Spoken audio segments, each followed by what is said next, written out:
Okay, let's start. Any questions in the morning session? Maybe we cover so. Just write your name down in the Telephone number too. yeah. All right, right. So I can communicate. Any questions in the morning session? Okay.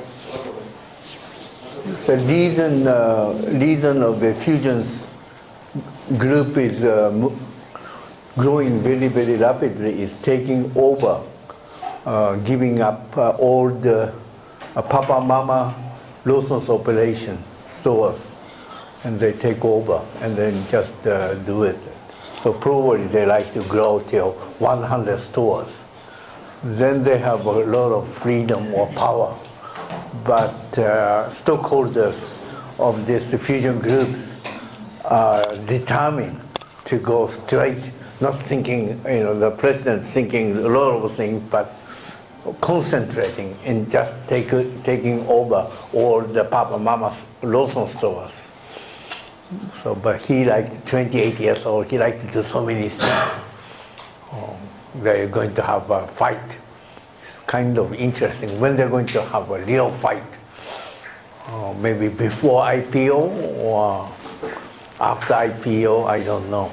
But definitely these 28 years old guys are very entrepreneurial, so it's interesting. How many percentage of stockholder is held by the general?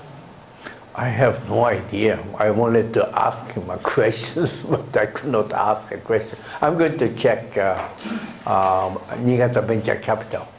But Niigata Venture Capital itself is owned quite a lot by Ikeda-san. So I don't know. Really, Ikeda-san owns quite a lot, but he's trying to hide his name and, through many Maybe, we need to give a good business plan about Vietnam so that he feels okay, yes, we should go to Vietnam. To influence, make him agree on this plan, and then he can influence that decision of fusions. Definitely, if it's a really good one, let's go to the Lawson directory. Maybe that makes more sense. Or other 7-Eleven. So created opportunities or something like that. And that is a possibility. It's not so easy to do this kind of study. So, but anyway. Okay, so there was a homework, and I'm going to check the homework. But while I was giving the homework and I was checking, I tried to answer myself. Maybe I should be more specific. The Lawson has many, many Lawson stores. One is like a natural Lawson, Lawson 100. And so maybe I should have given the more specific one. Or store owner or Lawson headquarters point of view. I don't know. So my assignment, the way I gave the assignment is very vague. So I'm going to reassign it sometimes, but I hope in Vietnam case, when you do that, I like to have business model canvas for Vietnam operation, maybe as headquarters standpoint, or also store owners standpoint, Papa Mama store owners, and that kind of studies might be interesting. But I wanted to cover, you are going to cover every aspect of the business in that way. And I have one question. Some people, or only one or two people, loaded everything business model canvas in vocabulary, the words, right? Some people had everything in symbols, which are easier to write. Which one is easy to present it? Actually, I have a question kind of related to that. What advantage does this canvas have over a traditional, just overview of the business model? Like, why the canvas and not just the point form? I see. I feel Actually, like, I submit that as like not the picture. It's like I found out it's like kind of hard. Like at first I trying to like finalize with the picture, but I think in anyway like before that we need to write down like some messages on their postage or something like that, and like moving around and finding out which is good. And then like maybe like if we have like a presentation or like show that to some investor or something like that, it might be better to have picture or visual. But in the process, it may be based on the text or like words. I see. Hmm. At the both of them, pictures and the words. Right. The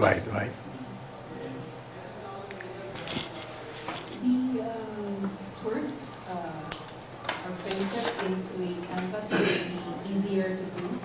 Actually easier because you just have to type it, unlike when you have the icons or the logos cut and paste into. But it's more interesting to see if you have the drawings. It becomes more interesting. I think the author's objective there is to make it more interesting, particularly on entrepreneurs who are starting to do business and don't have MBA background. I see. In terms of like the pictures, they look nice, but do they really tell you what you need to know? Because if there's a picture of like, say, a fruit, as in the organic fruit example, what does that actually mean? Does it mean we're growing the fruit? Does it mean we're just selling it? Like, are we getting supplied fruit? Like, it doesn't really tell you much. Yeah, that is true. Yeah, she's right on that regard, but there are also information that are already given. For example, the partners, you can get logo of the partners, or say their channels.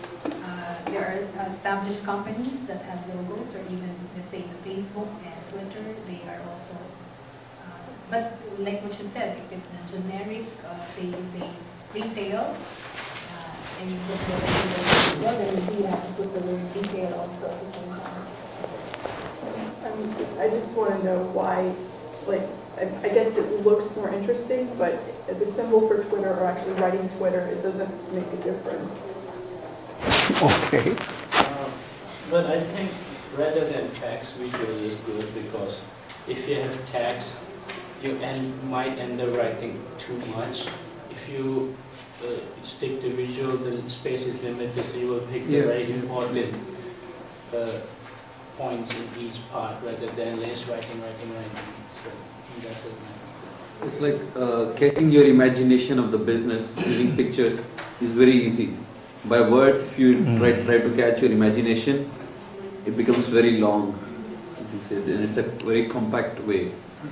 I think the challenge in this exercise is to find the correct image which suits with the message we want to transmit. Like yesterday, I was trying to visualize convenience. It was kind of difficult to find that kind of image to show it.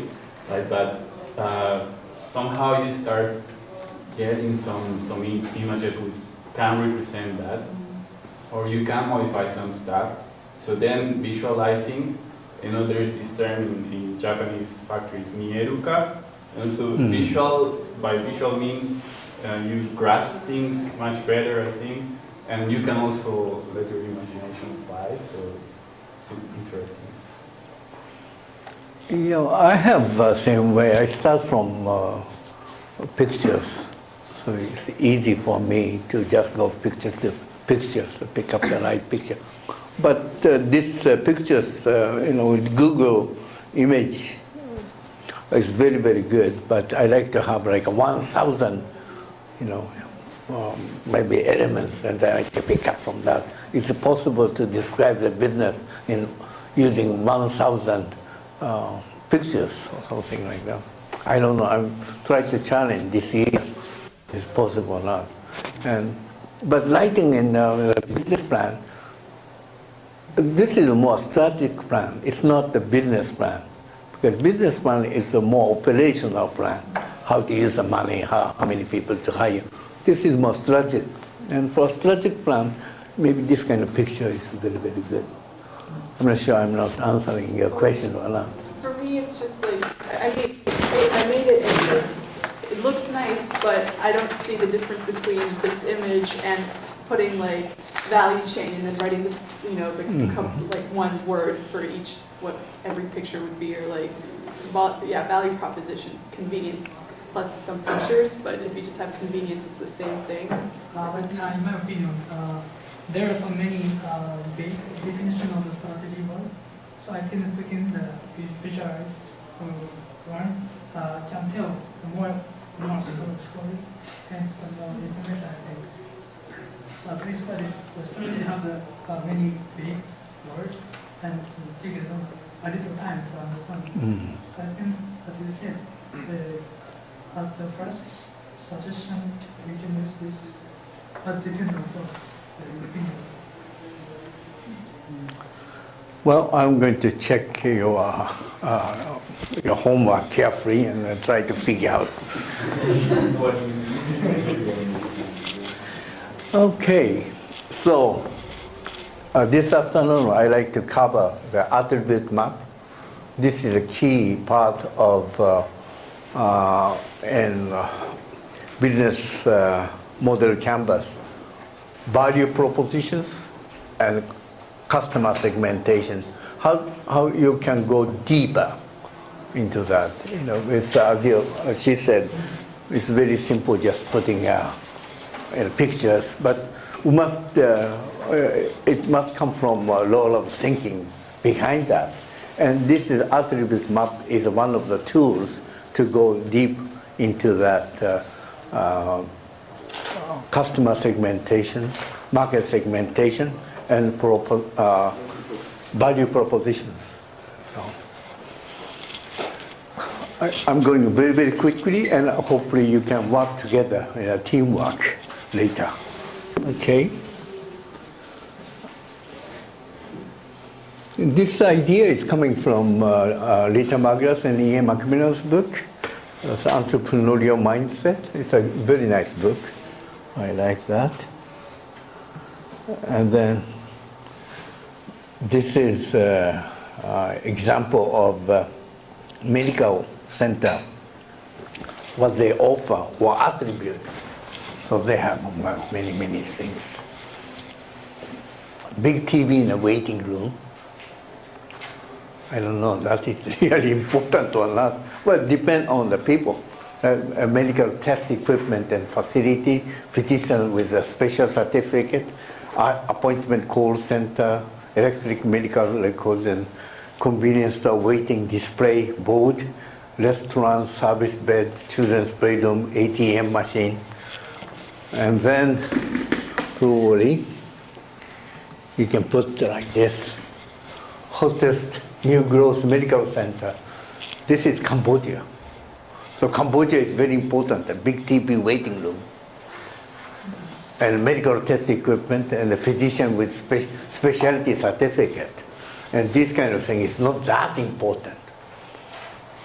You know, value propositions. And, well, it's a different country, different, you know, if you're very sick, you don't care about this kind of stuff.